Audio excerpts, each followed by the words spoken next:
Just a little short clip of the printer. I was having a lot of issues with this guy, and seems to be working pretty good.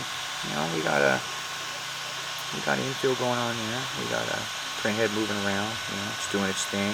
Got the fans are blowing. Huh? I still need new rollers. You know, along the. Did you hear that?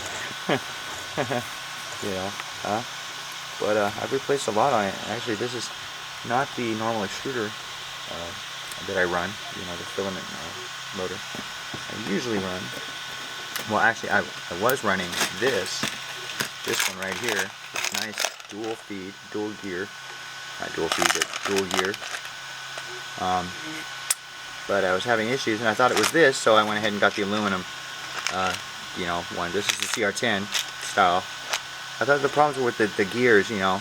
I thought I was just having, you know, a lot of filament issues, and it turned out it was actually something else. It was the fucking, the rollers. From it sitting for so long, and I had them so tight, the plastic compressed, and, you know, flat spots, you know, imagine like a CNC or, you know, laser cutter or anything, you know, 3D printer, you're going to get, you know, a lot of noise in your prints. So that was the issue. Anyway, they're kind of, you know, snapping back a little bit, but I've got some polycarbonate ones coming, you know, with German speed bearings, dude. I'm gonna throw some German speed bearings in those motherfuckers for my skateboards. But I'm replacing them all, you know. Done lots of this printer actually. It's got the Big Tree Tech 32-bit board in it, and I have the I have a BL Touch for it and everything and all that shit, and just haven't needed to put it on. You know, I got the stiffer springs and the, you know, whatever, these knobs came with some shit that I got last time. Yeah, still rocking the old school display here. You can't really read it. There it is. Woo, what? Hey, let's see ya. But yeah, pretty happy with this printer. By the way, Ender 3 Pro. It's the same smart version. You know, it came with the quiet board and all that stuff, but you know, I wanted to, you know, one of those printers. They say, hey, you can make this thing into something cool, and it's getting there. You know, mind you, Cura isn't really the best, from what I know. But you know, I've only been doing this printer thing for a year, so I don't know. Printed a lot of stuff though. This is a part of one of my camera cages I'm making right now. Well, it's actually making them for me.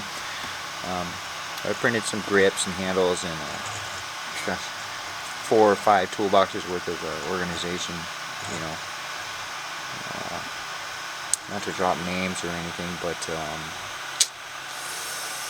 what's the one everybody likes? I did a little spin off of their thing, the toolbox widget. Yeah, I have some, we'll just say toolbox widget inspired pieces, and yeah, a lot of those. I actually came up with something else that I like better, but I printed out so many of those damn things. They're all in my boxes, both my boxes right now. Rocking all my wrenches pretty much are in them, and a lot of my drivers, and just, yeah, a lot of stuff. Anyway, I'll do a toolbox tour. Just wanted to shoot my printer for a minute before it blows up. It does something stupid again. Yeah, big old arm. These little tree supports. Whee! Little worm nodes. You know, don't think that it's sucking. It's doing pretty good. Doing pretty good. Look at it. Look at it go. Whee! Little turd printer. It's not a turd. I don't know why I said that. I'm not going to edit this either. I'm just going to slap it up there. I sound like an idiot. Well, see you later.